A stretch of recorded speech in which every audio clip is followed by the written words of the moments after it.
अस्सलामुअलैकुम friends, welcome back to my channel. आज का हमारा टॉपिक है स्केबियन लोशन। आज हम बात करेंगे कि स्केबियन लोशन क्या है और इसके क्या क्या इस्तेमाल हो सकते हैं। प्रेगनेंसी और डोज की बात करेंगे और लास्ट में हम इसके साइड इफ़ेक्ट्स के बारे में बात करेंगे। स्केबियन लोशन ये एक एंटी प्यूरेटिक प्लस एंटीसेप्टिक मेडिसिन है और ये लोशन के अलावा क्रीम की फॉर्म में भी अवेलेबल है। और स्केबियन लोशन जो है ये 60 ml की पैकिंग में अवेलेबल है और क्रीम जो है ये 20 ग्राम की पैकिंग में अवेलेबल है। और इनमें जो फार्मूला यूज़ हुआ है उसका नाम है क्रोटामिटोन प्लस सल्फ़र। जो क्रोटामिटोन है ये इनमें होता है 10% और सल्फ़र जो है ये इनमें होता है 2%। ये था स्केबियन लोशन और क्रीम का इंट्रोडक्शन। अब हम इनके यूजेस के बारे में बात करते हैं कि वो कौन सी ऐसी कंडीशंस हैं जिनमें आप स्केबियन क्रीम या फिर लोशन का यूज़ कर सकते हैं। स्केबियन लोशन को आप स्केबीज़ में यूज़ कर सकते हैं। स्केबीज़ जो है इसको हम ख़ारिश भी कहते हैं और ख़ारिश जो है ये एक ऐसी कंडीशन है जिसमें आपकी स्किन के ऊपर रेडनेस होना शुरू हो जाती है और आपकी स्किन के ऊपर इचिंग रहना शुरू हो जाती है। और ये जो कंडीशन है ये ज़्यादातर होती है रात को। जब आप रात को सोने लगते हैं तो उस दौरान आपकी बॉडी में शदीद किस्म की ख़ारिश रहना शुरू हो जाती है। सो अगर आपको स्केबीज़ है या फिर आपको ख़ारिश है तो फिर इस कंडीशन में आप स्केबियन क्रीम या फिर लोशन का यूज़ कर सकते हैं। और स्केबियन लोशन को आप प्यूराइटिस में भी यूज़ कर सकते हैं। प्यूराइटिस जो है ये एक शदीद किस्म की ख़ारिश है। सो अगर आपको शदीद किस्म की ख़ारिश है जो कि किसी और मेडिसिन से ठीक नहीं हो रही तो फिर इस कंडीशन में भी आप स्केबियन क्रीम या फिर लोशन का यूज़ कर सकते हैं। और स्केबियन लोशन को आप इची स्किन में भी यूज़ कर सकते हैं। अगर आपकी स्किन के ऊपर हर टाइम खुजली रहती है तो फिर इस कंडीशन में भी आप स्केबियन क्रीम या फिर लोशन का यूज़ कर सकते हैं। और स्केबियन लोशन को आप पिंपल्स में भी यूज़ कर सकते हैं। अगर आपकी स्किन के ऊपर ख़ारिश के दाने हैं और उनमें आपको ख़ारिश भी होती है या फिर उनमें रेशा भी है तो फिर इस कंडीशन में भी आप स्केबियन क्रीम या फिर लोशन का यूज़ कर सकते हैं। और स्केबियन लोशन का एक अहम यूज़ ये भी है कि आप इसको सिबोरिक कंडीशंस में भी यूज़ कर सकते हैं। सिबोरिक कंडीशन जो है ये एक ऐसी कंडीशन है जिसमें आपकी स्किन के ऊपर ख़ारिश रहना शुरू हो जाती है। और ये जो ख़ारिश है इसकी एक अहम अलामत ये होती है कि आपकी स्किन की जो ऊपर वाली लेयर होती है वो उतरना शुरू हो जाती है और आपकी स्किन के ऊपर शदीद किस्म की खुश्की रहना शुरू हो जाती है। और ये जो कंडीशन होती है इसको हम कहते हैं सिबोरिक डर्माटाइटिस। सो अगर आपको सिबोरिक डर्माटाइटिस है या फिर आपको खुश्की वाली ख़ारिश है या फिर आपकी स्किन की जो ऊपर वाली लेयर है वो उतरना शुरू हो गई हो तो फिर इस कंडीशन में भी आप स्केबियन क्रीम या फिर लोशन का यूज़ कर सकते हैं। और स्केबियन लोशन को आप एलर्जिक रैशेस में भी यूज़ कर सकते हैं। अगर आपको एलर्जी की वजह से रैशेस बनना शुरू हो गए हों या फिर आपकी स्किन जो है वो बहुत ज़्यादा सुर्ख रहना शुरू हो गई हो तो फिर इस कंडीशन में भी आप स्केबियन क्रीम या फिर लोशन का यूज़ कर सकते हैं। और स्केबियन क्रीम को आप चिकन पॉक्स में भी यूज़ कर सकते हैं।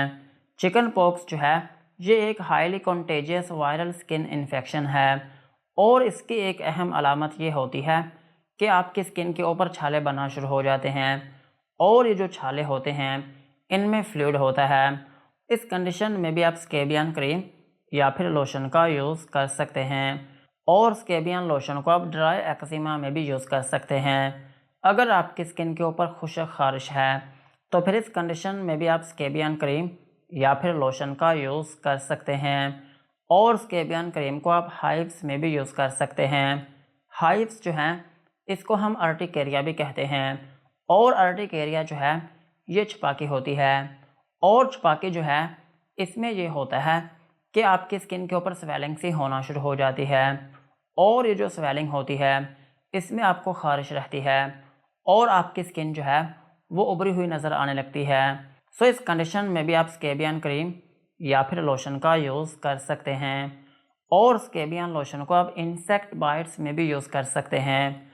अगर किसी शख्स को किसी कीड़े ने काट लिया हो या फिर किसी चींटी ने काट लिया हो या फिर किसी भी जहरीली चीज़ ने काट लिया हो और उसकी वजह से आपकी स्किन के ऊपर ख़ारिश होना शुरू हो गई हो या फिर रेडनेस हो गई हो या फिर उस जगह पर छोटा सा दाना बन गया हो या फिर कोई फिंसी बन गई हो, तो फिर इस कंडीशन में भी आप स्केबियन क्रीम या फिर लोशन का यूज़ कर सकते हैं। और स्केबियन लोशन को आप सनबर्न में भी यूज़ कर सकते हैं।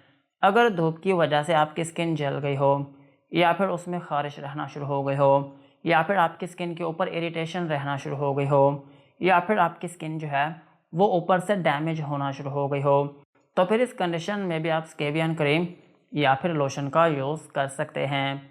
ओवरऑल अगर हम बात करें तो स्केबियन क्रीम और लोशन जो है ये एक ख़ारिश की मेडिसिन है।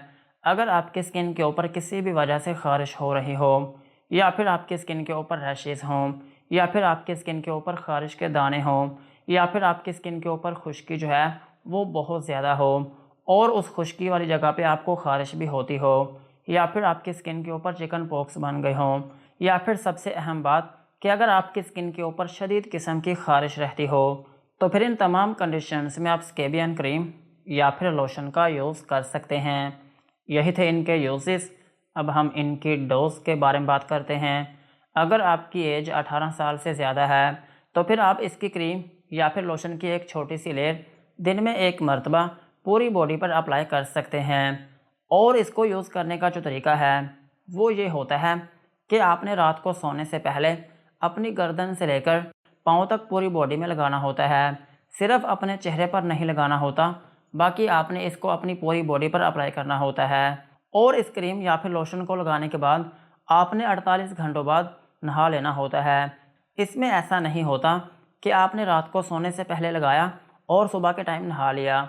आपने इस क्रीम या फिर लोशन को 48 घंटे अपनी स्किन के ऊपर रखना होता है और इस क्रीम को आपने डेली यूज़ करना होता है।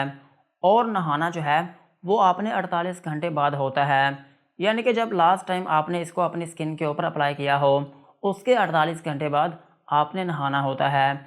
और इस क्रीम या फिर लोशन का जो ड्यूरेशन है वो 3 दिन से लेकर 7 दिन तक होता है या फिर कुछ केसेस में इसको 14 दिन तक भी यूज़ किया जा सकता है। और अगर हम बात करें बच्चों की, तो बच्चों में भी सेम तरीका है। जिस तरह बड़ों में इसको यूज़ करते हैं सेम तरीके से बच्चों में भी इस क्रीम या फिर लोशन को यूज़ किया जा सकता है। और अगर हम बात करें प्रेगनेंसी की, तो प्रेगनेंसी में इस क्रीम या फिर लोशन को यूज़ किया जा सकता है। और ब्रेस्ट फीडिंग मदर्स जो हैं वो भी इस क्रीम या फिर लोशन को यूज़ कर सकती हैं। यही थी इनकी डोज। अब हम इनके साइड इफ़ेक्ट्स के बारे में बात करते हैं कि अगर आप स्केबियन क्रीम या फिर लोशन का यूज़ करते हैं तो आपको क्या क्या नुकसानात हो सकते हैं। स्केबियन क्रीम या फिर लोशन को यूज़ करने से आपको हाइपर सेंसिटिविटी रिएक्शन हो सकता है, यानी कि आपकी स्किन के ऊपर मज़ीद रैशेस या फिर एलर्जी हो सकती है और आपकी स्किन के ऊपर रेडनेस हो सकती है, यानी कि आपकी स्किन के ऊपर मज़ीद सुर्खी हो सकती है और आपकी स्किन के ऊपर स्वेलिंग हो सकती है। और जिस जगह पर आप इस क्रीम या फिर लोशन को अप्लाई करेंगे वो जगह आपकी वार्म हो सकती है और आपकी स्किन के ऊपर इचिंग हो सकती है या फिर आपकी स्किन के ऊपर इरिटेशन हो सकती है। सो यही थे स्केबियन क्रीम या फिर लोशन के uses, dosages and side effects. आज की वीडियो को यहीं पर ख़त्म करते हैं। वीडियो अच्छी लगी हो तो चैनल को सब्सक्राइब करें एंड बेल आइकन को प्रेस करें।